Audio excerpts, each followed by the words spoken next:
बिस्मिल्लाहिर्रहमानिर्रहीम। आज हम नेक्स्ट चैप्टर स्टार्ट करेंगे इलेक्ट्रोकेमिस्ट्री। इलेक्ट्रोकेमिस्ट्री को हम डिफ़ाइन करते हैं तो it is the study of all physical and chemical changes associated with the conversion of chemical energy into electrical energy and vice versa. अब इलेक्ट्रोकेमिस्ट्री हमारे पास फिज़िकल केमिस्ट्री की वो ब्रांच है कि जिसमें हम जो है केमिकल एनर्जी और इलेक्ट्रिकल एनर्जी का आपस में रिलेशनशिप जो है वो स्टडी करते हैं और जितनी भी चेंजेस इसमें आती हैं। अब बहुत से रिएक्शंस ऐसे होते हैं कि जो फिजिबल नहीं होते, तो जब उसमें हम इलेक्ट्रिसिटी पास करते हैं तो वो रिएक्शन जो है वो फिजिबल होते हैं। और दूसरा वो रिएक्शंस हैं कि जो कोई भी केमिकल रिएक्शन जब होता है तो उससे इलेक्ट्रिकल एनर्जी प्रोड्यूस होती है, इलेक्ट्रिक करंट प्रोड्यूस होता है, जिसे हम जो है वो अपने डिफरेंट यूजेस में इस्तेमाल करते हैं। तो ये दो तरह के एस्पेक्ट्स हैं जो कि इलेक्ट्रोकेमिस्ट्री में कवर किए जाते हैं। तो हमारे पास जो है इलेक्ट्रोकेमिस्ट्री और उसकी एप्लीकेशंस जो है, अब जो फर्स्ट वन रिएक्शंस हैं कि जो रिएक्शन जो है इलेक्ट्रिसिटी से होते हैं, इसको हम इलेक्ट्रोलाइसिस का नाम देते हैं। और दूसरा जो हमारे पास है इलेक्ट्रिकल एनर्जी जो है जनरेट होती है केमिकल रिएक्शन से, उसे हम जो है वो इससे हम सेल्स एंड बैटरीज वगैरह जो है वो बनाते हैं। अब इलेक्ट्रोकेमिस्ट्री जो है इसकी क्या एप्लीकेशंस हैं और क्या यूजेस हैं। अब इससे हम जो है सेल्स बनाते हैं, बैटरीज बनाते हैं, जो कि हमारी डेली लाइफ में जो है वो बहुत ज़्यादा इस्तेमाल होते हैं। फॉर एग्जांपल टॉयज़ रन करने के लिए, कैलकुलेटर्स, लैपटॉप्स, जो हार्ट सर्जरी में हम पेस मेकर यूज़ करते हैं उसमें जो है वो यूज़ होते हैं। इवन के ऑटोमोबाइल्स की जो बैटरीज़ हैं वो भी इसी प्रिंसिपल पे वर्क करती हैं। ये जो आपके यूपीएस हैं, यूपीएस की बैटरीज़ हैं, ये भी इसी की जो है वो एप्लीकेबिलिटी है। तो ये सारी चीज़ें जो हैं इलेक्ट्रोकेमिस्ट्री की एप्लीकेशन में आती हैं। दूसरी तरफ हम इलेक्ट्रोलाइसिस की बात करते हैं तो इलेक्ट्रो एनालिसिस हैं जितने भी ये सब के सब इसमें पोटेंशियोमीट्री है, पोलैरिमीट्री है, इलेक्ट्रोमीट्री है और ये सारी की सारी जो है एनालिटिकल टेक्निक्स हैं, ये इलेक्ट्रोकेमिस्ट्री को इन्वॉल्व करती हैं अपने कंडक्शन के लिए।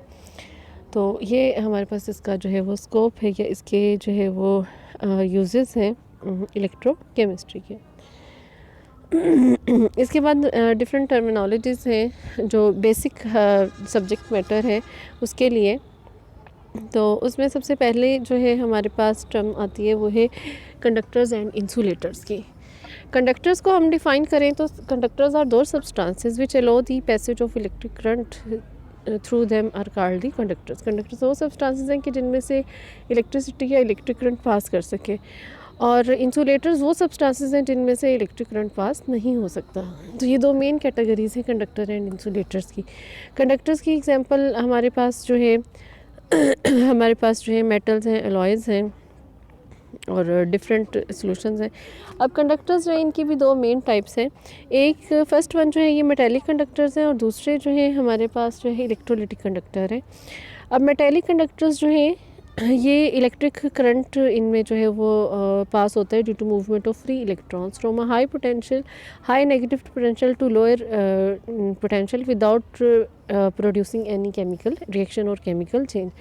ये वो कंडक्टर्स हैं कि जिसमें से इलेक्ट्रिसिटी पास होती है इलेक्ट्रॉन्स की वजह से। इलेक्ट्रॉन्स जो है वो हाई नेगेटिव पोटेंशियल से लो नेगेटिव पोटेंशियल मीन्स कि नेगेटिव से पॉजिटिव पोल की तरफ जो है बैटरी के वो ट्रेवल करते हैं।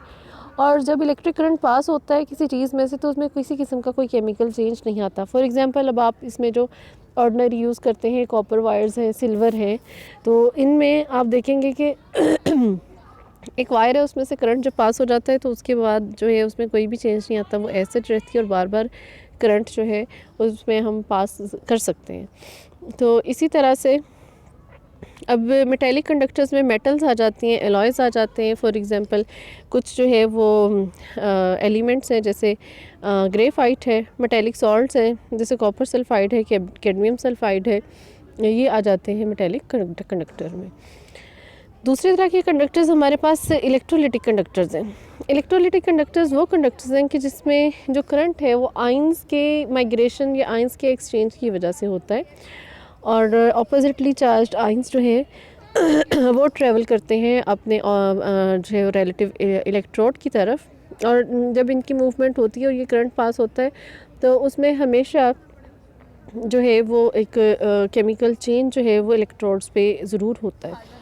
तो इनकी इलेक्ट्रोलाइटिक कंडक्टर्स की एग्जांपल हमारे पास जो मोल्टन साल्ट्स हैं, एसिड्स हैं, बेसिस हैं, ये सब आ जाते हैं।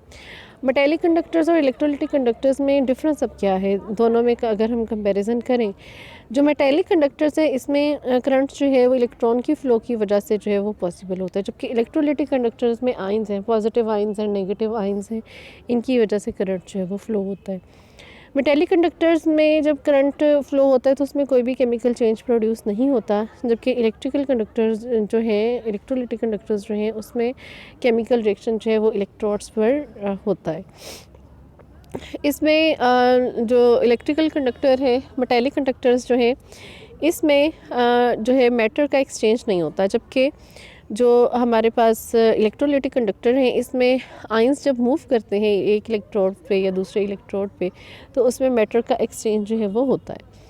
इसी तरह से अब मेटेलिक कंडक्टर्स जो है ये टेम्परेचर के साथ डिक्रीज़ होती है। रीज़न इसकी ये कि जब टेम्परेचर इंक्रीज़ होता है तो इनके एटम्स की वाइब्रेशन बढ़ जाती है। जब एटम्स की वाइब्रेशन बढ़ जाती है तो उसमें जो है वो कोलिजन जो है इलेक्ट्रॉन्स का वो बढ़ जाता है, जिसकी वजह से रेजिस्टेंस इंक्रीज़ हो जाती है और मेटेलिक कंडक्टेंस जो है वो डिक्रीज़ हो जाती है।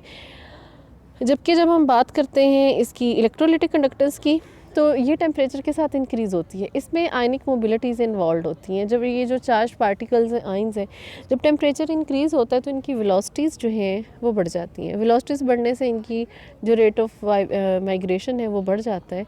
तो इनमें टेम्परेचर का इन्वर्स जो है वो रिलेशनशिप है। मेटेलिक कंडक्टेंस जो है वो टेम्परेचर के साथ डिक्रीज़ होती है, जबकि इलेक्ट्रोलाइटिक कंडक्शन जो है वो टेम्परेचर के साथ इंक्रीज़ होती है। तो ये कंपैरिजन है मेटेलिक एंड इलेक्ट्रिकल कंडक्टर्स का।